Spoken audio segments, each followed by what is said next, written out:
Okay, let's talk about something that's pretty terrifying, but believe it or not, super common, a broken tooth. The good news? It's totally manageable, if you know what to do. So in this explainer, we're going to break down exactly how to handle it, from that first horrible moment all the way to how you can keep it from ever happening again. You know the feeling. You're just biting into something, maybe it's a piece of hard candy, an ice cube, and then crack! Ugh.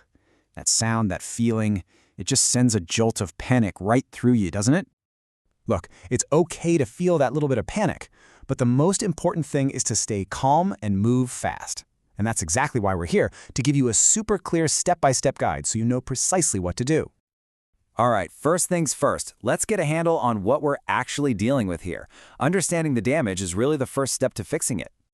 So what is a broken tooth anyway? Well, it's any kind of fracture in that tough outer shell, the enamel. But the real problem starts when that break goes deeper. If it exposes the next layer, the dentin, that's when you feel that sharp pain.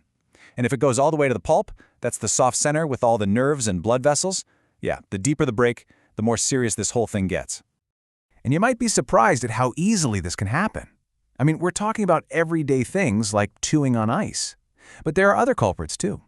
Big fillings can actually make a tooth weaker over time. And then there's bruxism. That's just a fancy word for grinding your teeth, usually when you sleep. A lot of people don't even know they do it. Okay, so the worst has happened. What you do in these next few moments is absolutely crucial. Let's walk through your emergency action plan. These 5 steps are your immediate first aid guide. First, just gently rinse your mouth with some warm water. It helps clean the area. If it's bleeding, grab some gauze and apply a little pressure. Now, if there's a sharp edge, you've got to cover it so it doesn't cut your tongue. You can use dental wax or, hey, in a pinch, a piece of sugar-free gum will work.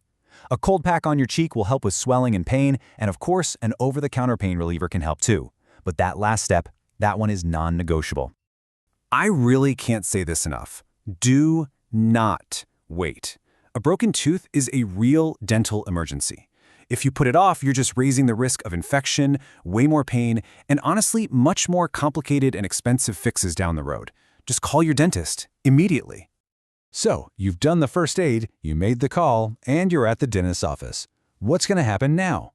Let's take a look at the professional solutions that get you back to normal. Well, it all comes down to how bad the break is. You know, a teeny tiny chip is a completely different world from a tooth that's fractured all the way down to the root. Your dentist has a whole bunch of options to choose from. This little table breaks it down pretty well. For those small chips, something called dental bonding is usually a pretty simple fix. But for more serious damage, you're probably looking at a crown. Think of it like a custom-fit helmet for your tooth. Now, if that break exposed the pulp, a root canal is probably needed to save the tooth from getting infected. And then, in the worst-case scenario, if the tooth is just too damaged to save, extraction is the last resort. This is the one everyone worries about, right? And it's exactly why acting fast is so important. If the damage is just too severe, the tooth might have to come out. And that, well, that opens up a whole new can of worms, especially when you start talking about the cost. Just take a look at that number, $3,000. And that's often just the starting price for a single dental implant to replace one tooth. It's an amazing fix, for sure, but it is a serious financial decision. When you see it laid out like this, the choice is pretty clear, isn't it? Acting now gets you out of pain, it costs less in the long run, and you get to save your natural tooth. But if you ignore it, you're basically rolling the dice on getting an infection, an abscess, a whole lot more pain, and you might just lose the tooth anyway.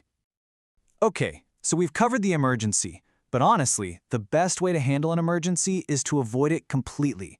So let's finish up by talking about the most powerful tool you have, prevention. And look, this isn't rocket science, but it works.